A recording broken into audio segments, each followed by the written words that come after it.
ನಮಸ್ಕಾರ ಬಂಧುಗಳೇ, Coorg hill side ಅಂಟರ್ಸ್ YouTube ಚಾನಲ್ಗೆ ಸ್ವಾಗತ ಸುಸ್ವಾಗತ ಗೆಳೆಯರೇ. ಹೇಮಾವತಿ ನದಿಯ ಅಂಚಿನಲ್ಲಿ ನಿಂತ ಗುರೂರಿನ ಅಪ್ಪುಗೆಯ ಹಿಡಿತ, ಶಾಂತವಾಗಿ ನೀರು ಸಂಗ್ರಹಿಸುವ ಪ್ರಕೃತಿ ಮಡಿಲಿನ ಮಹಾನದಿ.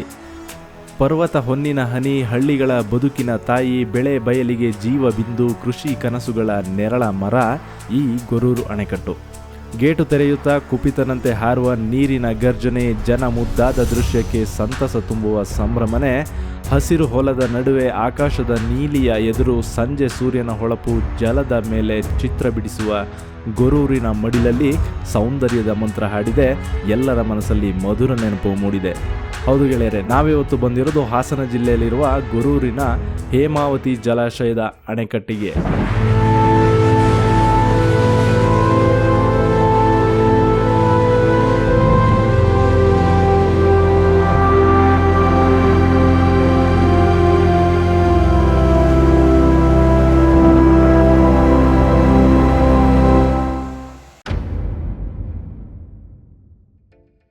ಹಾಸನ ಜಿಲ್ಲೆಯ ಹೆಮ್ಮೆಯ ಗುರುತು ಗೊರೂರು ಅಣೆಕಟ್ಟಿಗೆ. ಪ್ರಕೃತಿ, ನೀರು, ಹಸಿರು ಎಲ್ಲವೂ ಒಂದೇ ಫ್ರೇಮ್ನಲ್ಲಿ ಕಾಣಿಸಿಕೊಳ್ಳುವ ಅಪರೂಪದ ಸ್ಥಳ ಗೆಳೆಯರೇ ಇದು ಗೊರೂರು ಅಣೆಕಟ್ಟು ಹಾಸನ ಜಿಲ್ಲೆಯಲ್ಲಿದೆ. ನದಿ ಹೇಮಾವತಿ ನದಿಗೆ ಅಡ್ಡಲಾಗಿ ಈ ಅಣೆಕಟ್ಟನ್ನು ಕೇವಲ ನೀರಿನ ಸಂಗ್ರಹ ಮಾತ್ರ ಅಲ್ಲ, ಇದು ಸಾವಿರಾರು ರೈತರ ಬದುಕಿನ ಆಧಾರ ಅಂತಲೇ ಹೇಳ್ಬೋದು.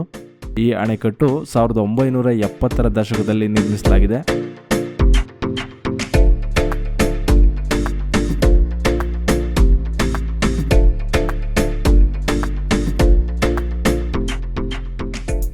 ಹೇಮಾವತಿ ನದಿಯ ನೀರನ್ನು ನಿಯಂತ್ರಿಸಿ ಕೃಷಿಗೆ, ಕುಡಿಯುವ ನೀರಿಗೆ ಮತ್ತು ವಿದ್ಯುತ್ ಉತ್ಪಾದನೆಗೆ ಬಳಸಲಾಗುತ್ತೆ. ಇಲ್ಲಿಂದ ಹರಿಯುವ ನೀರು ಹಾಸನ, ಮಂಡ್ಯ, ತುಮಕೂರು ಜಿಲ್ಲೆಗಳ ಅನೇಕ ಹಳ್ಳಿಗಳ ಜೀವಾಳವಾಗಿದೆ ಅಂತಲೇ ಹೇಳ್ಬೋದು.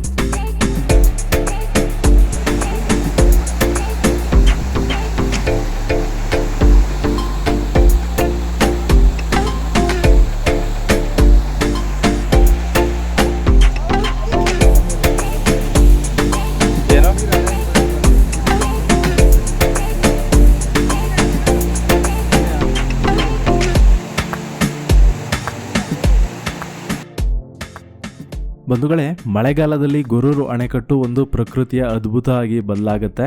ನೀರಿನ ವೇಗ, ಶಬ್ದ, ಗಾಳಿ ಎಲ್ಲವೂ ಮನಸ್ಸಿಗೆ ಅದ್ಭುತ ಅನುಭವ ಕೊಡುತ್ತೆ. ನೀವು ಈ ಸಮಯದಲ್ಲಿ ಬಂದರೆ ನಿಸರ್ಗದ ಶಕ್ತಿ ನೇರವಾಗಿ ಅನುಭವಿಸ್ಬೋದು.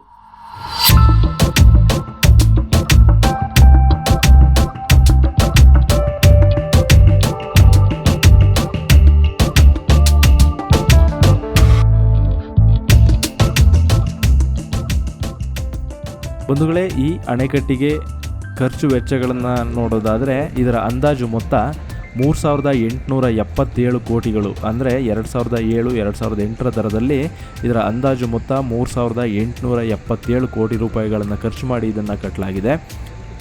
ಹಾಗೆ ಈ ಅಣೆಕಟ್ಟಿನ ವಿಸ್ತೀರ್ಣ ನೋಡೋದಾದರೆ 2810 ಚದರ ಕಿಲೋಮೀಟರ್ ವಿಸ್ತೀರ್ಣವನ್ನು ಇದು ಹೊಂದಿದೆ. ಈ ಅಣೆಕಟ್ಟಿನ ಉದ್ದ 4690 ಮೀಟರ್, ಅಂದರೆ 15394 ಅಡಿಗಳಷ್ಟು ಉದ್ದವನ್ನು ಈ ಅಣೆಕಟ್ಟು ಹೊಂದಿದೆ. ಈ ಅಣೆಕಟ್ಟನ್ನು 3 ವಿಭಾಗಗಳಾಗಿ ಕಟ್ಟಲಾಗಿದೆ.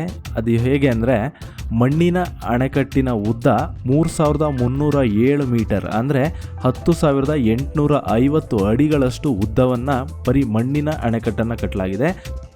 ಹಾಗೆಯೇ ಕಲ್ಲಿನ ಅಣೆಕಟ್ಟಿನ ಉದ್ದ 380 ಮೀಟರ್, ಅಂದರೆ 1263 ಅಡಿಗಳಷ್ಟು ಎತ್ತರದಲ್ಲಿ ಕಲ್ಲಿನ ಅಣೆಕಟ್ಟನ್ನು ಕಟ್ಟಲಾಗಿದೆ.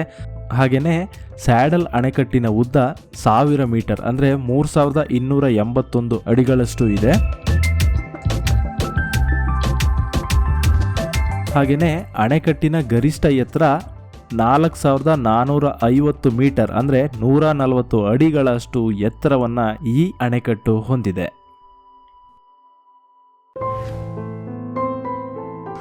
ರೈತನ ಹೊಲಗಳಿಗೆ ಜೀವ ತುಂಬುವ ನೀರಿನ ದೇವಾಲಯ, ಬೆಳಗಿನ ಮಂಜಿನ ನಿಧಾನವಾಗಿ ಹರಿಯುವ ನೀರು, ಸಂಜೆಯ ಸೂರ್ಯನ ಬೆಳಕಿನಲ್ಲಿ ಚಿನ್ನದಂತೆ ಮಿನುಗುವ ಅಣೆಕಟ್ಟು. ಪ್ರತಿ ಕ್ಷಣವೂ ಮನಸ್ಸಿಗೆ ಒಂದು ಶಾಂತಿಯನ್ನು ಕೊಡುತ್ತೆ. ಇಲ್ಲಿ ನೀರು ಕೇವಲ ಹರಿಯುವುದಲ್ಲ, ಬದುಕನ್ನು ಕಟ್ಟಿಕೊಡುತ್ತೆ, ಭರವಸೆಗಳನ್ನು ಬೆಳೆಸುತ್ತೆ. ಈ ಶಬ್ದದ ನಡುವೆ ನೀರಿನ ಹರಿವೊಂದು ಕತೆ ಹೇಳುತ್ತೆ. ಕಾಲದ ಸಾಕ್ಷಿಯಾಗಿ ನಿಂತಿರುವ ಗೊರೂರು ಅಣೆಕಟ್ಟು ಹೇಮಾವತಿ ನದಿಯ ಎದೆಯಲ್ಲಿ ಹುಟ್ಟಿದ ಒಂದು ಶಕ್ತಿಶಾಲಿ ಕನಸು.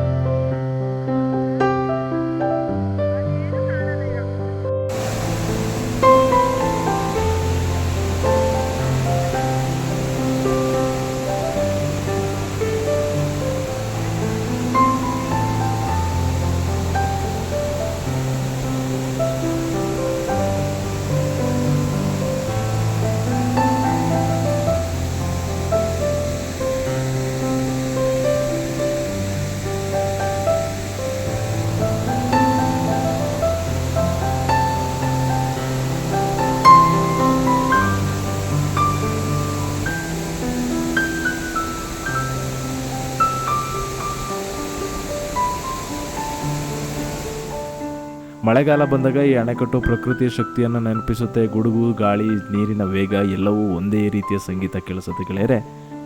ನಗರದ ಗದ್ದಲದಿಂದ ದೂರ ಹಳ್ಳಿಯ ಮಣ್ಣಿನ ವಾಸನೆ, ಹಸಿರು ಹೊಲಗಳ ಮೌನ ಮಾತು, ನೀರು ನಿರಂತರ ಹರಿವು ಇವೆಲ್ಲ ಸೇರಿ ಒಂದು ಒಳ್ಳೆ ಅನುಭವ ಕೊಡುತ್ತೆ. ಅದೇ ಗೊರೂರು ಅಣೆಕಟ್ಟು. ಇದು ಕೇವಲ ಸ್ಥಳವಲ್ಲ, ಇದೊಂದು ನೆನಪು, ಇದೊಂದು ಜೀವ, ಇದೊಂದು ಪ್ರಕೃತಿಯ ಕೊಡುಗೆ ಗೆಳೆಯರೆ. ಬಂಧುಗಳೇ, ಈ ವಿಡಿಯೋ ನಿಮಗೆ ಇಷ್ಟ ಆಗಿದ್ರೆ ದಯವಿಟ್ಟು ಲೈಕ್ ಮಾಡಿ, ಶೇರ್ ಮಾಡಿ. ಇದೇ ಥರ ಹೊಸ ವಿಡಿಯೋಗಳಿಗೆ ದಯವಿಟ್ಟು ನಮ್ಮ ಚಾನಲನ್ನು ಸಬ್ಸ್ಕ್ರೈಬ್ ಮಾಡ್ಕೊಳ್ಳಿ. ಧನ್ಯವಾದಗಳು.